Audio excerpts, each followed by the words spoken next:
편안하게 하시고 자손들은 믿음의 반석 위에 굳게 세워지게 하시며 어디를 가든지 형통의 복을 누리고 좋은 만남의 복을 누리는 믿음의 자녀들 다 되게 하여 주옵소서.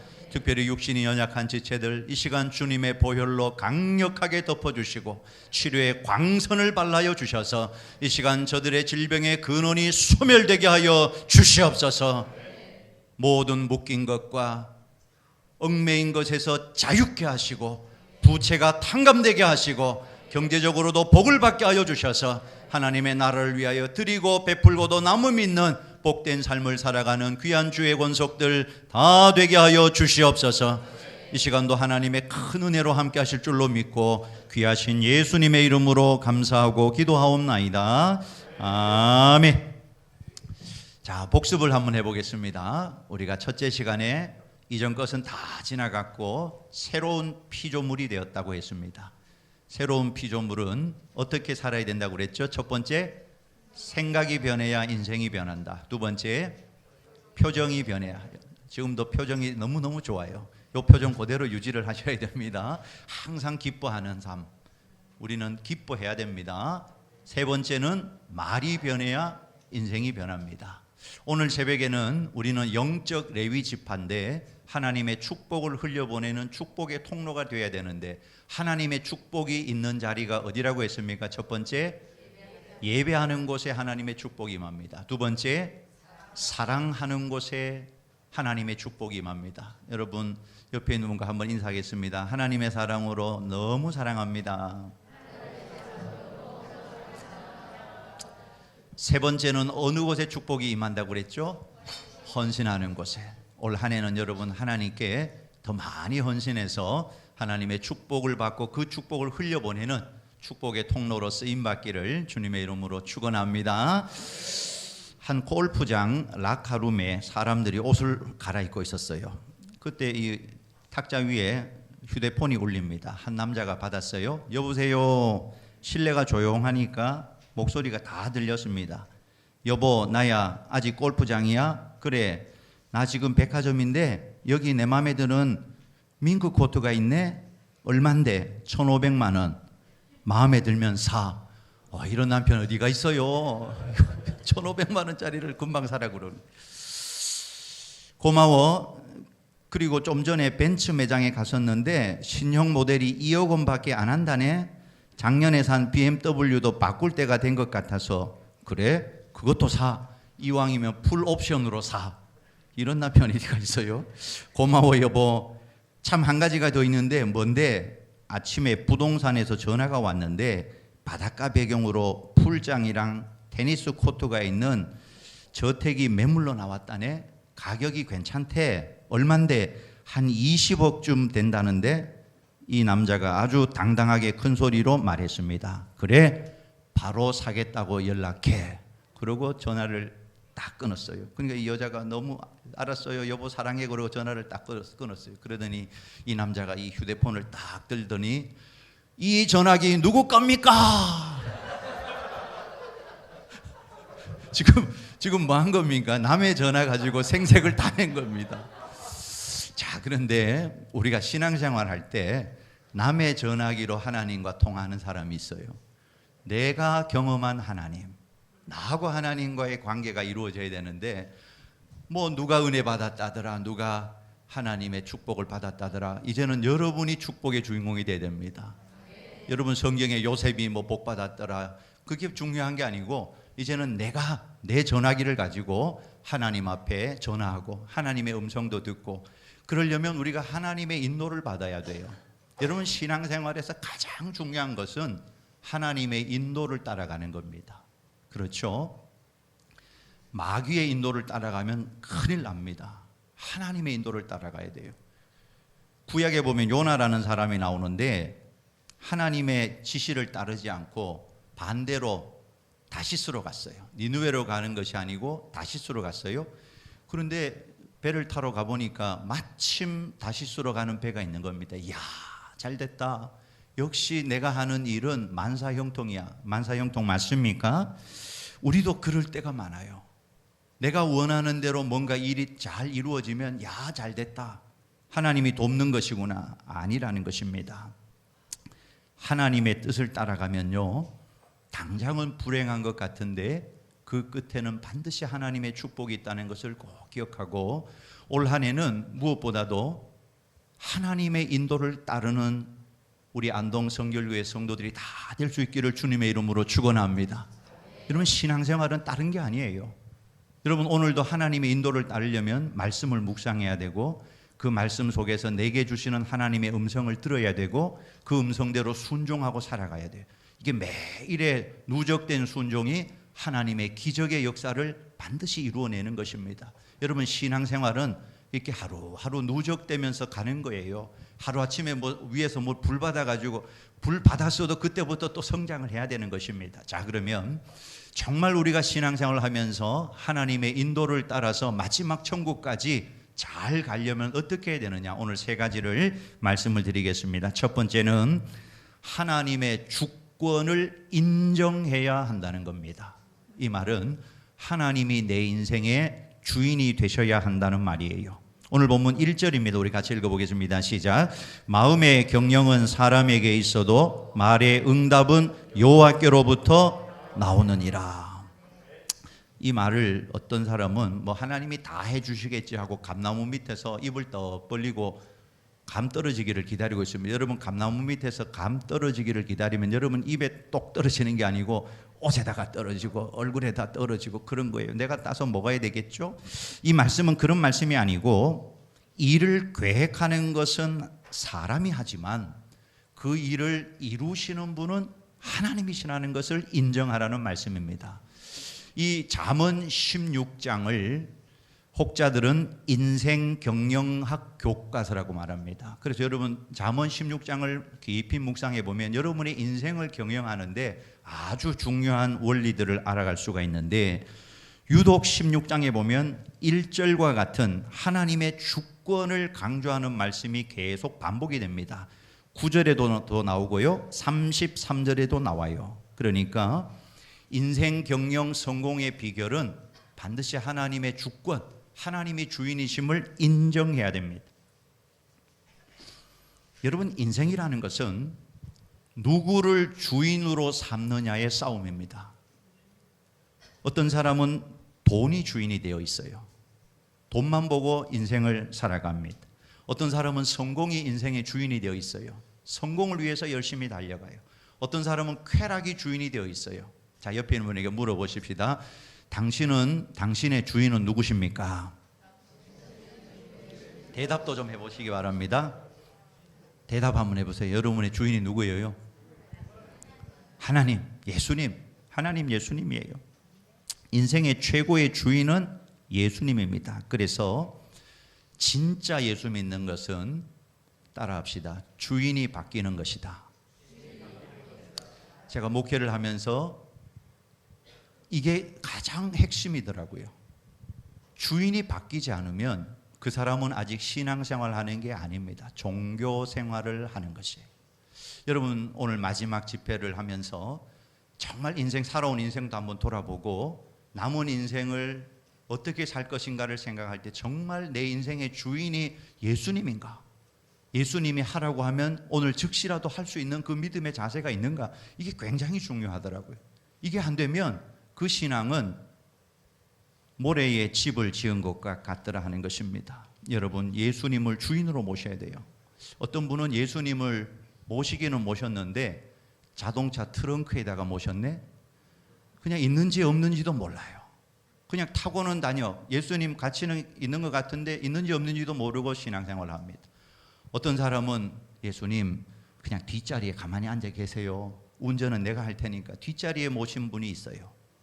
어떤 사람은 그래도 조수석까지 앉혀주었어요. 예수님 길 좀 안내해 주시고 내비게이션 켰다가 껐다가 좀 해주세요.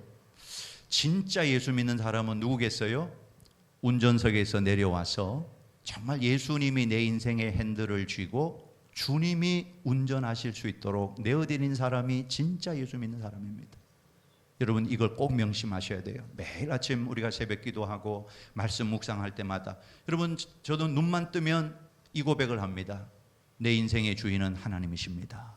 사실 우리가 눈만 뜨면 그 고백해야 됩니다. 왜? 오늘 살고 죽는 것 다 하나님의 손에 달려 있고 오늘 여기까지 온 것도 에베네셀 하나님의 은혜이기 때문에 우리의 주인은 하나님이시다 인정해야 됩니다.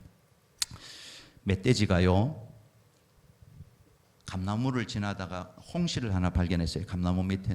그걸 먹어보니까 이게 너무너무 맛있는 거예요. 그래가지고 또 홍시가 없는가 싶어서 막 이제 땅에 홍시가 있었으니까 땅을 막 팝니다. 막 주둥이로 막 땅을 파다 보니까 막 뾰족한 병조각도 나오고 막 코에서 막 피가 줄줄줄 흘러요. 그런데도 계속 땅만 파요. 여러분, 땅만 파면 거기에서 감나무가 홍시가 나오는 것입니까? 열심히 파다가 결국은 진에 빠져서 발라당 뒤집어졌대요. 그러니까 저 하늘에 보니까 감이 보이는 겁니다. 이 멧돼지가 그랬다는 겁니다. 진작 위를 쳐다볼 걸. 근데 그런 인생이 너무 많습니다. 여러분, 하나님이 언제 보이는가 하면 발라당 뒤집어졌을 때 하나님이 보여요. 인생의 고난으로 완전히 뒤집어질 때 하나님이 보이지. 그 전까지는 보이지 않는 거예요. 내가 내 인생의 주인이 되어가지고 내가 열심히 호둥지둥 살아가는 겁니다. 아니요, 여러분의 주인은 예수님이라는 걸 꼭 기억하시고 이제는 예수님께 물어보셔야 됩니다. 여러분의 가게 주인은 누구예요? 예수님입니다. 여러분의 회사의 CEO는 예수님입니다. 예수님께 물어보고 가야 한다는 것입니다. 자, 골로새서 3장 1절 같이 읽어보겠습니다. 그러므로 너희가 그리스도와 함께 다시 살리심을 받았으면 위의 것을 찾으라. 거기는 그리스도께서 하나님 우편에 앉아 계시느니라. 위의 것을 찾아야 됩니다. 위의 것을 찾아야 돼요. 그게 진짜 복이라는 겁니다. 여러분, 진짜 복은 세상에 있지 않습니다. 하나님 자신이 복이고 하나님의 말씀이 복이라는 사실입니다. 자, 그런데 제가 성경을 읽다 보니까 비밀 한 가지를 알았어요. 하나님은 하나님이 가지고 있는 모든 좋은 것을 어떻게 우리에게 주시는가 하면 예수 그리스도를 통하여 우리에게 주십니다. 하나님의 모든 좋은 것을 예수님을 통하여 우리에게 주세요. 그래서 신앙생활에서 가장 중요한 것이 예수님과의 친밀한 연합입니다. 예수님과 가까워질수록 하나님의 축복이 임할 것이에요. 하나님은 좋은 것들을 항상 예수 안에서 우리에게 주십니다. 예수님을 통해서 우리에게 주신다 하는 것이에요. 예수가 주인 되는 삶이 이렇게 중요한데 왜 예수님이 주인이 되는 삶이 이렇게 힘들까 하는 것입니다. 그것은 그동안 주인 없이 마음대로 살아왔기 때문에 그래요. 우리가 인생을 돌아보면 주인 없이 살아온 시간이 너무 많았던 겁니다. 그러니까 주인 없이 사는 게 너무 익숙하니까 예수님을 주인으로 모시고 살아가는 게 너무 불편한 거예요. 집에 누군가가 와 있으면 불편한 것처럼 예수님과 친밀하게 연합을 해야 되는데 예수님이 불편한 사람이 여기에 3명이 있어요. 빨리 회개하시기 바랍니다. 예수님과 친해야 됩니다. 예수님과 같이 있는 게 불편한 사람이 있어요. 아, 예수님 좀 가만히 계세요. 내 거짓말 한번 하고요. 예수님 좀 가만히 계세요. 이렇게 신앙생활 하는 사람이 있단 말입니다. 우리는 그렇게 하면 안 되는 것입니다. 이사야 43장 1절도 같이 읽어봅니다. 시작. 야곱아, 너를 창조하신 여호와께서 지금 말씀하시느니라. 이스라엘아, 너를 지으신 이가 말씀하시느니라. 너는 두려워하지 말라. 내가 너를 구속하였고 내가 너를 지명하여 불렀나니 너는 내 것이라. 우리의 주인은 하나님이십니다. 여러분, 오늘 이 성회를 마치면서 내 인생의 주인은 예수님입니다. 내 인생의 주인은 하나님입니다. 이것만 분명히 해도 여러분은 하나님의 인도를 받게 됩니다. 눈만 뜨면 예수님을 먼저 찾으세요. 믿음의 주여 온전케 하시는 예수를 바라보라겠어요. 유기성 목사님은 24시간 예수님을 바라보라. 그게 그 신앙의 모토인 것입니다. 그만큼 주님과 가까이 하자는 것이에요. 이런 믿음의 권속들 다 될 수 있기를 주님의 이름으로 축원합니다. 자, 예수님을 주인으로 모셨으면 두 번째, 하나님께 모든 것을 맡겨야 한다 하는 겁니다. 하나님께 모든 것을 맡겨야 한다.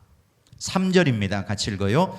너의 행사를 여호와께 맡기라. 그리하면 내가 경영하는 것이 이루어지리라. 여기 막기라는 히브리어가 갈랄입니다. 여기에서 길갈이라는 말이 지명이 나왔는데 갈랄은 굴려서 버리는 거예요. 굴려버리다. 여러분 여기에 막기다는 말은 여러분 혹시 쓰레기를 모았다가 쓰레기 차가 올 때 내놓잖아요. 그러면 쓰레기를 갖다 버리는 겁니다. 여러분 쓰레기를 갖다 버리고 나서 아깝다고 생각한 분 있습니까? 속이 다 시원하죠? 집에 있는 쓰레기 모아다가 다 갖다 놓고 쓰레기차가 다 가져가 버리면 속이 다 시원합니다. 우리가 하나님께 염려를 맡긴다 할 때 그렇게 갖다가 완전히 버리는 거예요. 그것 때문에 미련 가지지 않습니다. 여러분 배설물 보고 그 미련, 물 내리는 게 미련, 그거를 계속 쳐다보는 사람이 있어요? 속 시원하게 내려가라고 그러잖아요. 그런 것과 똑같은 거예요. 하나님께 맡겨야 한다는 것입니다. 그런데 오늘 이 시대는 맡기지 않고 사는 사람이 너무나 많아요. 자기가 인생을 경영하니까 자꾸 살면 살수록 분노와 원망이 많아집니다. 하나님께 맡기고 사는 사람은 기쁨이 생기는데 신앙생활을 해도 원망이 많고 불평과 분노가 많은 사람은 하나님께 맡기지를 못해서 그런 것입니다. 그러면 우리가 어떻게 해야 될까? 오늘 본문 1절을 잘 보시면요, 사람이 해야 할 일이 있고 하나님이 하시는 일이 있습니다. 사람이 하는 일이 있어요. 마음의 경영은 사람에게 있어도, 마음의 경영은 사람이 하는 겁니다.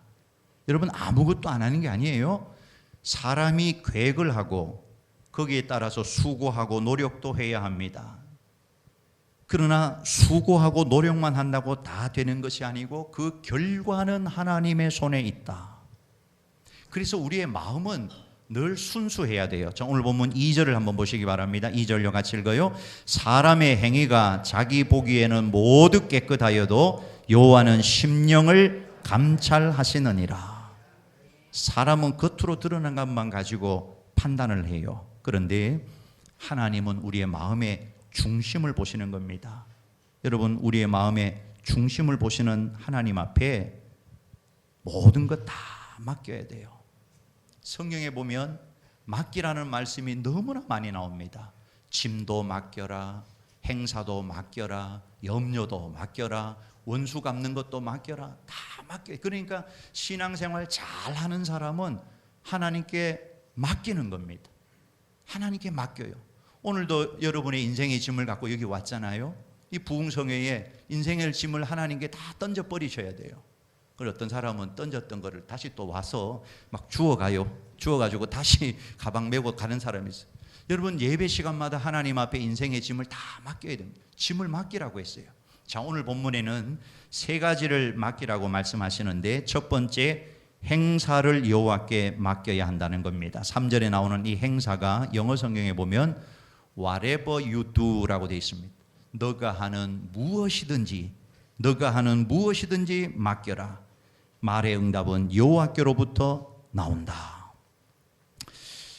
여러분 맡기면 마음에 평안이 있어요. 왜 인생이 피곤한가 하면 하나님께 맡기지 못하고 계속 내가 끌어안고 있기 때문에, 불안하기 때문에 인생이 피곤한 것입니다. 오늘 이 시간 하나님, 내가 최선을 다했습니다. 내가 최선을 다해서 살아왔습니다. 내 인생의 결과는 하나님께 다 맡기겠습니다. 이런 믿음의 성도들 다 될 수 있기를 주님의 이름으로 축원합니다.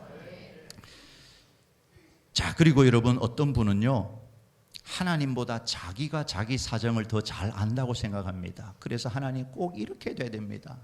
하나님 이거 꼭 주셔야 됩니다. 그런데 성경을 가만히 보니까 하나님은 구하는 자에게 뭘 주신다고 했죠? 좋은 거 주신다고 했습니다. 그런데 그 좋은 것이 내가 보기에 좋은 것이 아니고 하나님 보기에 좋은 것이에요. 그러니까 구하는 대로 주시기는 하는데 하나님 보시기에 좋은 대로 주신다는 사실을 기억하고 하나님께 다 맡겨야 돼요. 그래서 예수님은 우리에게 기도의 모델을 보여주셨는데 예수님 기도하시면서 뭐라고 했지요? 이 잔을 내게서 옮기시옵소서. 그러나 내 뜻대로 마시옵고 아버지 뜻대로 하기로. 이게 결과를 하나님께 이런 맡기는 기도가 우리에게 반드시 필요하다 하는 것입니다. 사실 우리는요, 너무 조바심이 많아요. 기도해놓고 빨리 응답이 안 되면 너무너무 마음이 급해진단 말입니다.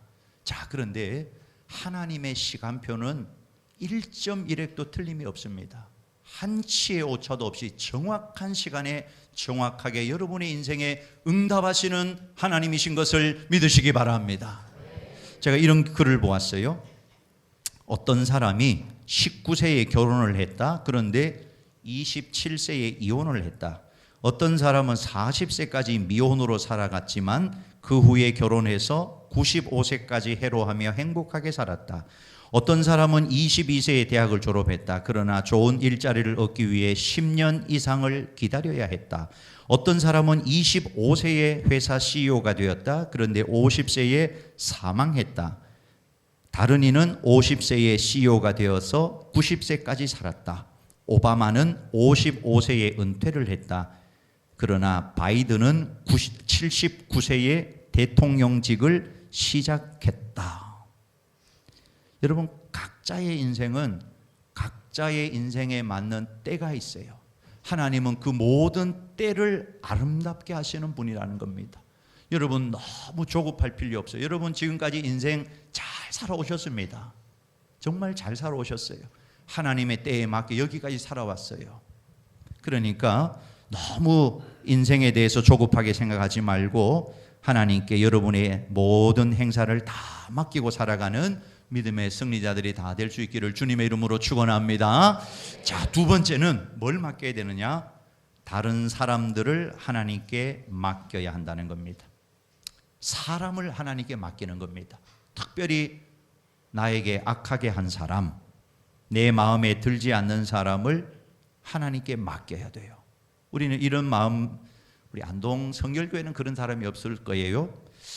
저 사람만 없으면 좋겠는데 왜 하나님은 저런 사람을 가만히 두시는가? 왜 내가 저런 사람을 만나서 이 고생인가? 이런 사람은 벌써 마음이 상해서 하나님이 보이지 않습니다. 그 사람이 하나님을 가로막고 있는 것이에요. 자, 그런데 여러분, 사람도 하나님이 적당하게 만드셨다는 사실입니다. 오늘 보면 4절입니다. 같이 읽어요. 시작. 여호와께서 온갖 것을 그 쓰임에 적당하게 지으셨나니 악인도 악한 날에 적당하게 하셨느니라. 여러분, 사람도 악인도 용도가 있다는 것입니다. 이 악한 사람들, 교만한 사람들은 절대로 하나님께 인생을 맡기지 않아요. 그래서 오늘 성경이 뭐라고 하면 교만한 사람들은 자기들끼리 손을 잡고 힘을 모아서 잘내보려고 합니다. 그런데 결과는 하나님의 벌을 면치 못하리라. 5절 말씀 같이 읽어볼까요? 무릇 마음이 교만한 자를 여호와께서 미워하시나니 피차 손을 잡을지라도 벌을 면하지 못하리라. 여러분, 원수 갚는 것 하나님께 맡기라고 했죠. 이 성경 보세요. 교만한 자는 자기들끼리 손을 잡고 잘해보겠다고 했는데 결국은 하나님의 벌을 면하지 못해. 하나님이 다 심판한다는 겁니다. 6절도 같이 한번 읽어볼까요? 6절입니다. 시작. 인자와 진리로 인하여 죄악이 속하게 되고 여호와를 경외함으로 말미암아 악에서 떠나게 되느니라. 우리는 저 사람 나쁜 사람이야, 저 사람 망해야 돼, 판단하고 심판을 합니다. 그러나 하나님은 그렇지 않아요. 하나님은 교만한 사람 자기들끼리 손을 잡아도 결국은 망할 것이고 그 사람이 회개하고 돌아오면 인자와 진리로 맞아주시겠다는 겁니다. 이렇게 하나님은 사람에 대해서 다 계획을 갖고 계십니다. 내가 심판하지 않아도 하나님이 적당한 때에 하나님의 방법으로 다 갚아주실 거라는 겁니다. 여러분, 사람 때문에 힘들어하지 마세요. 직장에서나 가정에서나 어디에서나 교회 안에서 특별히 사람 때문에 시험 들면 내 신앙의 최고의 마이너스입니다. 여러분, 사랑해야 돼요. 우리는 서로 사랑해야 되지 사람 때문에 넘어지고 사람 때문에 시험 드는 것은 마귀가 가장 좋아하는 것이에요. 7절 같이 읽어보겠습니다. 시작. 사람의 행위가 여호와를 기쁘시게 하면 그 사람의 원수라도 그와 더불어 화목하게 하시느니라. 원수를 보면서 이를 갈지 말고 내가 하나님 앞에 바로 서면 원수가 나를 찾아온다는 겁니다. 내가 잘못했으니까 나하고 다시 화목하게 지내자고. 여러분, 원수를 밟고 심판하고 그를 망하게 하는 것이 승리가 결코 아니라는 거예요.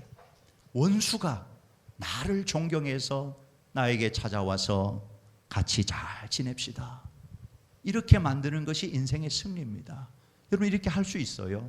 하나님께 맡기면 됩니다. 여러분, 하나님께 맡기고 때를 기다리면 이런 사람 문제도 다 하나님이 해결하실 줄로 믿습니다. 자, 세 번째입니다. 돈 문제를 하나님께 맡겨야 돼요. 8절입니다. 같이 읽어보십시다. 시작. 적은 소득이 공의를 겸하면 많은 소득이 불의를 겸한 것보다 나으니라. 너무 소득에 집착하면 안 된다는 겁니다. 소득이 적더라도 의롭게 사랑하고 감사하며 살아가는 것이 행복한 거예요. 그러다 보면 돈이라는 것은 더 벌 수도 있고 못 벌 수도 있는 것입니다. 그런데 어떤 상황이든지 돈 문제만큼은 하나님이 반드시 책임져 주십니다. 아멘이 없어요. 돈은 안 주셨던가 봐. 여러분, 돈 문제도 하나님께 맡겨야 돼요. 돈에 욕심을 부리면 안 됩니다. 돈 문제도 하나님께 맡겨야 돼요. 제가 이런 글을 보았어요. 한 폐암 환자가 있었는데 아주 오래전에 이혼을 했고 자식이 없답니다. 같이 살던 동거인은 병이 드니까 그의 곁을 떠났고 보호자는 한 사람도 없어요. 한동안은 기력이 남아서 병원에 다니면서 항암 치료를 받았는데 이제는 암이 많이 진행이 돼서 혼자 힘으로는 병원을 다닐 수가 없게 돼서 호스피스 팀에 의뢰가 되었고 거기에서 남은 여생을 보내게 됐다고 합니다. 거기에 있는 분들이 이분과 상담을 해보니까 부모님은 오래전에 두 분 다 돌아가셨고 남동생이 하나가 있는데 4, 5년 전쯤에 사업을 한다고 2억을 빌려갔는데 일이 잘 안 풀리니까 돈을 갚지 못해서 이제 그 관계가 서먹해졌다는 겁니다.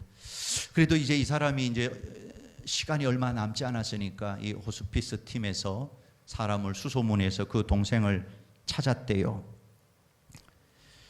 그래서 이 동생이 찾아오게 됩니다. 이제는 뼈와 가죽만 남은 몸으로 산소 마스크에 의지하고 근근히 숨을 쉬고 있는 형. 그 형의 모습을 보니까 이 동생의 눈시울이 뜨거워진 겁니다. 형제는 서로를 한참 마주 보았어요. 두 사람 사이에 세월의 공백만큼 어색한 침묵이 흐릅니다. 한참 뒤에 이 환자가 동생에게 오라고, 가까이 오라고. 죽어가는 형이 동생을 부르니까 주변에 있는 많은 사람들이 이제 드디어 화해의 시간이 왔구나. 화해의 시간이 왔구나. 두근두근거리는 마음으로 그 모습을 지켜보고 있었습니다. 이제 두 형제는 화해를 하고 얼마 남지 않은 삶을 우애롭게 보낼 것이다. 환자가 동생의 가까이 오니까 귓가에다 대고 나지막한 소리로 이렇게 말했다고 합니다. 너 내 돈 2억 갚아라. 그 순간 병실 안에 있는 모든 사람들이 귀를 의심했다고 합니다. 마지막 지금 임종하고 있는 그 사람, 그에게 돈 2억이 과연 무엇이었을까? 그 시간 이 동생의 눈물은 말라버렸고 쓸쓸히 며칠 뒤에 이 형은 죽음을 맞이하게 됐다는 것입니다. 그의 삶에서 2억이 과연 무엇이었을까? 이제 과거를 다 되돌리고 형제가 화해하고 남은 인생을 얼마 남지 않은 시간을 동생의 지켜보는 가운데 임종을 맞이할 수 있었을 텐데 오늘 우리의 모습은 어떠한가 하는 것입니다.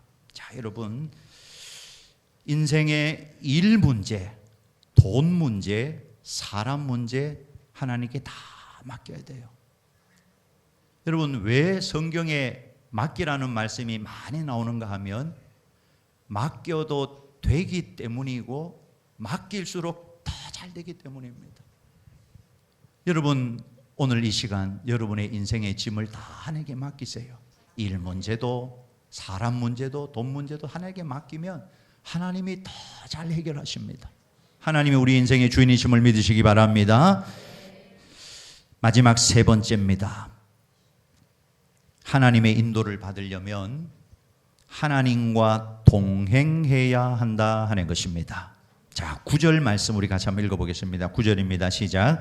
사람이 마음으로 자기의 길을 계획할지라도 그의 걸음을 인도하시는 이는 여호와시니라. 여러분, 인생에서 속도보다 중요한 것은 방향이고 방향보다 더 중요한 것은 동행입니다. 자, 다시요. 속도보다 더 중요한 것은 방향이고 인생의 방향도 중요한데 그것보다 더 중요한 것은 주님과 동행하는 것이에요.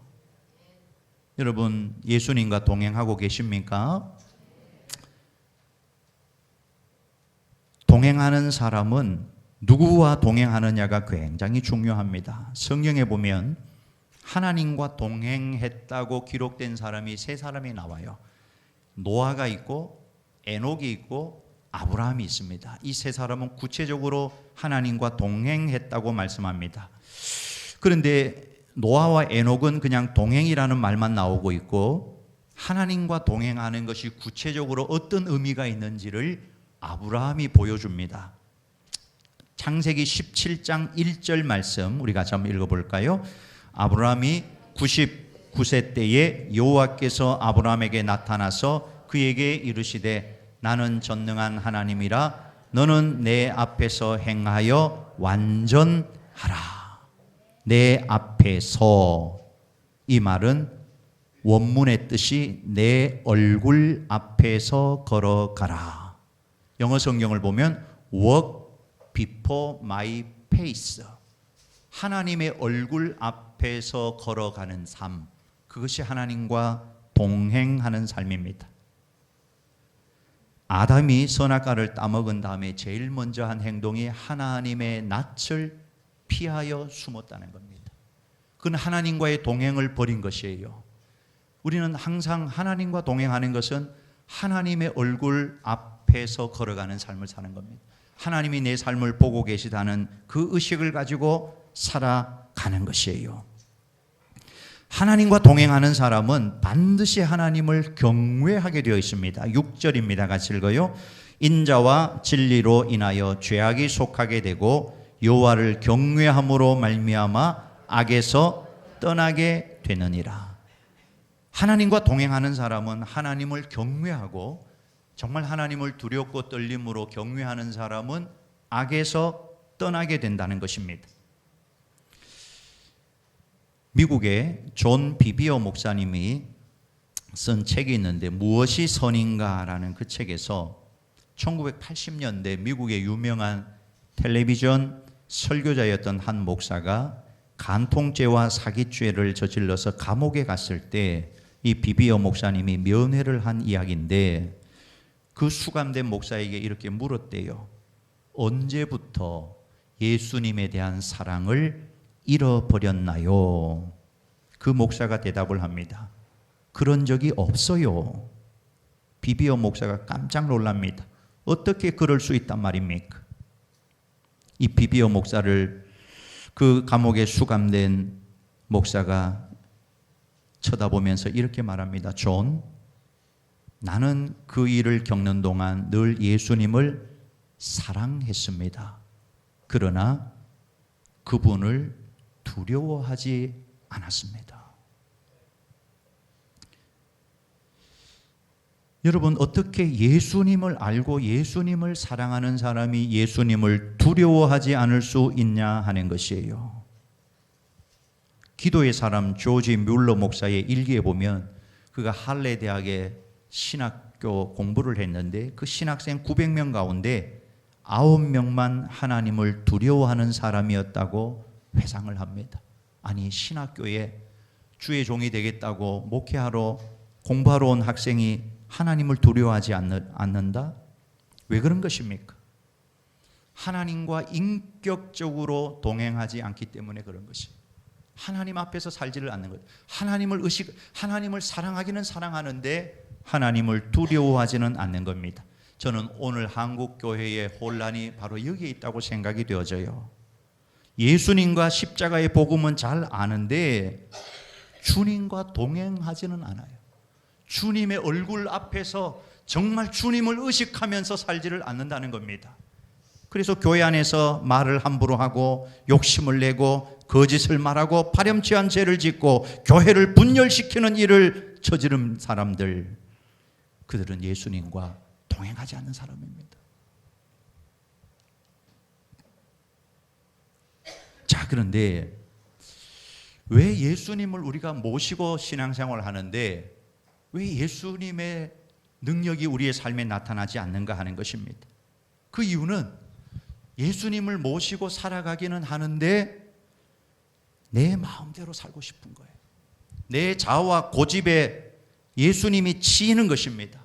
어느 원로 목사님이 평생 목회하면서 많은 성도들을 봤대요. 물질도 바치고 시간도 바치고 몸도 바치는 성도들을 많이 봤는데 자기의 자아를 바치는 사람은 보지를 못했다는 겁니다. 그러면서 그 목사님이 그렇게 말해요. 우리가 하나님 앞에 정말 바쳐야 할 것은 나의 자아이다. 갈라디아서 2장 20절 우리 같이 한번 읽어보겠습니다.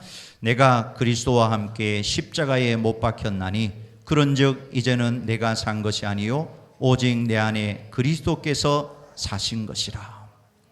자, 이 말씀은 복음의 가장 핵심인데 한 번 더 잘 보시기 바랍니다. 내가 그리스도와 함께 십자가에 못 박혔나니, 복음 중에 복음은 이미 우리가 예수와 함께 십자가에 못 박혀 죽었다는 겁니다. 렌스키라는 주석가가 이 부분을 해석을 하면서 나는 십자가에 못 박혀 있다라고 해석을 합니다. 못 박힌 사건으로 끝난 게 아니고 여전히 못 박혀 있다는 겁니다. 우리가 십자가를 바라볼 때 예수님만 십자가에 못 박혀 있는 것을 보는 사람은 50점입니다. 거기에 예수님과 함께 나도 크로스가 되어서 십자가에 못 박혔다는 것을 믿는 사람이 100점짜리 신앙인입니다. 여러분, 나는 죽고 예수로 살아야 한다, 이런 말씀을 많이 들었을 겁니다. 나는 죽고 예수로 살아가는 삶. 이미 나는 죽었어요. 내 안에 예수님이 살아야 됩니다. 여러분, 가정 안에도 왜 어려움이 있는가 하면 내가 죽지를 않는 거예요. 내가 죽고 예수로 사는 남편, 내가 죽고 예수로 사는 아내, 예수끼리 사는 가정은 싸울 일이 없는 것입니다. 교회도 마찬가지예요. 내가 죽고 예수로 살아가면 새 가족이 올 때 교회 안에 어떤 신령한 은혜를 경험하게 돼요. 왜? 예수가 나타나기 때문에 그런 것입니다. 그게 진짜 교회의 모습이다 하는 것이에요. 자, 로마서 6장 11절입니다. 같이 읽어보겠습니다. 시작. 이와 같이 너희도 너희 자신을 죄에 대하여는 죽은 자요 그리스도 예수 안에서 하나님께 대하여는 살아있는 자로 여길지어라. 이미 죽은 자로 여기라는 것입니다. 죽으려고 노력하는 게 아니고 이미 죽었다는 사실을 받아들이라는 것이에요. 믿음으로 취하라는 것입니다. 바울이 나는 날마다 죽노라고 했어요. 날마다 자기 자신을 주님 앞에 내려놓았다는 것입니다. 여러분, 자기 주장이 너무 강한 사람은 그리스도 안에서 살아갈 수가 없습니다. 부부가 싸울 수도 있어요. 싸우는 게 정상입니다. 그런데요, 정말 예수 믿는 사람들은 어느 지점에 가면 반드시 자기 고집을 내려놓습니다. 상처를 잘 받는 사람이 있어요. 그런데요, 내가 죽으면 상처받을 일이 없어지는 것입니다. 내가 죽으면 다 변하는 것이에요. 그러니까 여러분, 남을 바꾸려고 하지 마세요. 내가 죽으면 모든 게 다 바꾸어져요. 그래서 예수님께서 제자들을 부르실 때 첫 번째 일성이 뭐였냐 하면 자기를 부인하고 나를 따르라고 했습니다. 여러분, 자기를 부인하지 않는 사람은 아직 예수님을 따르는 사람이 아닌 것이에요.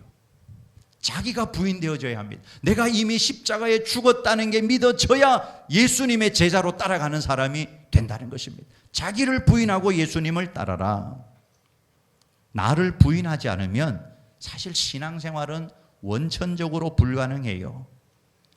우리가 교회 안에서 봉사하고 누군가를 섬기려고 할 때 내가 죽어야 진짜 봉사가 되는 겁니다. 내 자아가 살아있고 내 의가 드러나야 되고 내가 남들이 알아줘야 되고 이러면 섬길 수가 없는 것이에요. 선한목자교회 유기성 목사님 설교 중에 이런 예화가 있더라고요. 터무니없는 소문 때문에 너무 억울하고 분해서 정말 숨을 쉴 수가 없을 정도, 당장 소문낸 당사자를 찾아가서 따지고 싶었답니다. 공개적인 사과를 받아내고 싶었답니다. 그때 그의 마음속에 들어온 생각이 바로 지금이 내가 죽어야 하는 때다.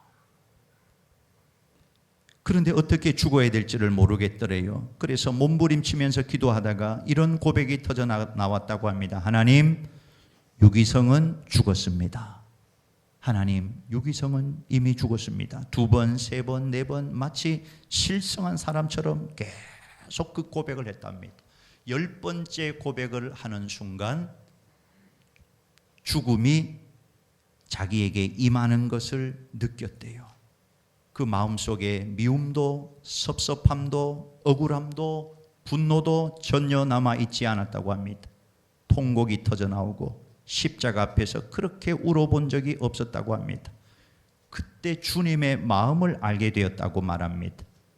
교회에서조차 서로 헐뜯고 상처 주고 자기를 주장하고 살아가는 우리를 보시는 주님의 마음은 너무나 슬프고 안타까운 마음이었다는 것이, 자아가 죽고 나서야 그때 비로소 주님의 마음을 알게 되었다는 것입니다.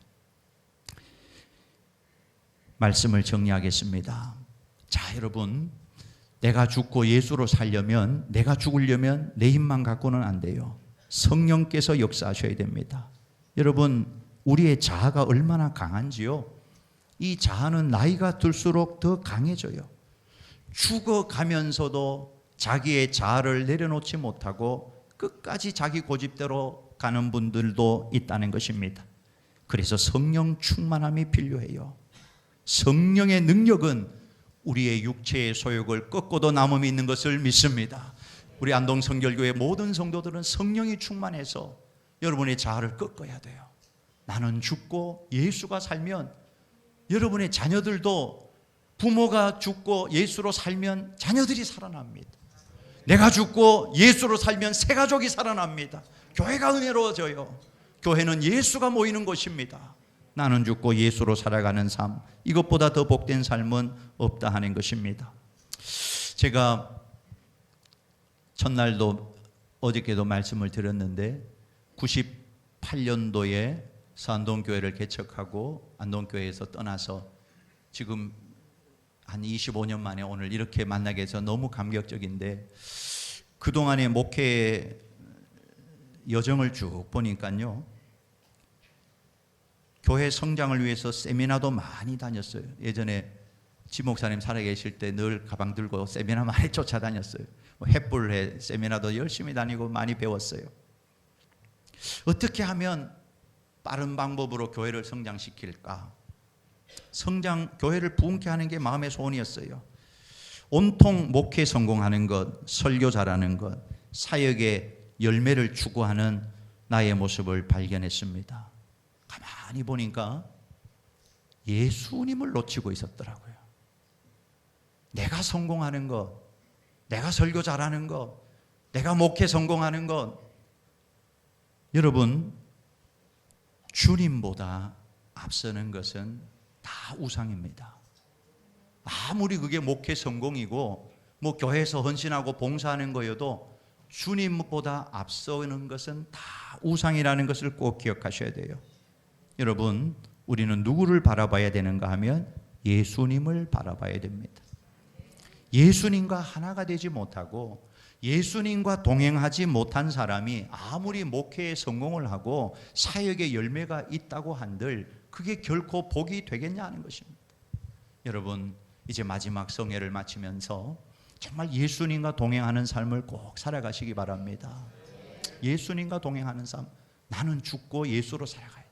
자기를 부인해야 됩니다. 정말 인생이 힘들고 어려울 때, 그때가 내가 죽어야 할 때입니다. 내가 죽으면 다 해결돼요. 한번 이거를 우리가 올 한 해는 체험하고 한번 살아가 보자고요.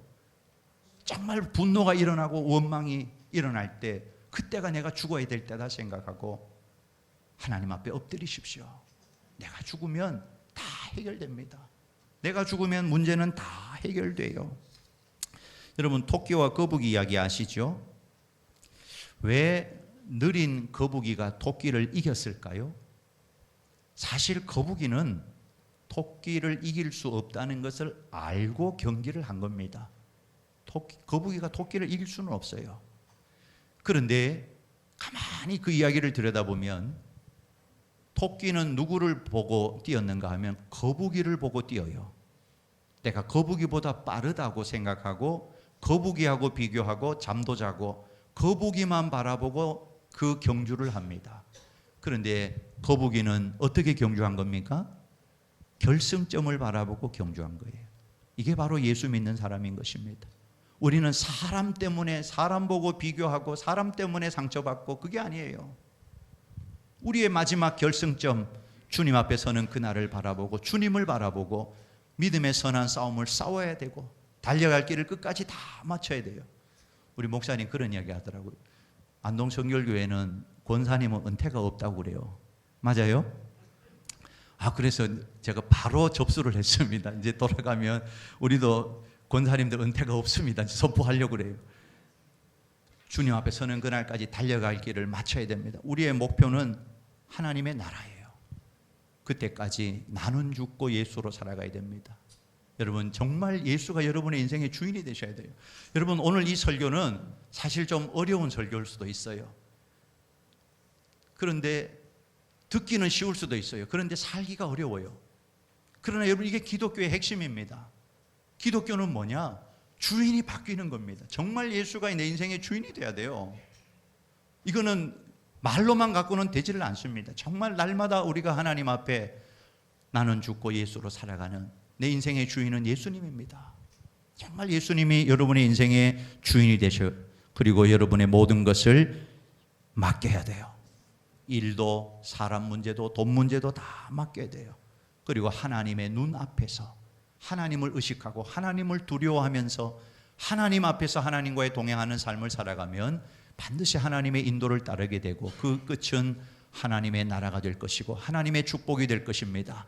이런 믿음의 승리자들, 축복의 주인공들 다 되실 수 있기를 주님의 이름으로 축원합니다. 기도하겠습니다.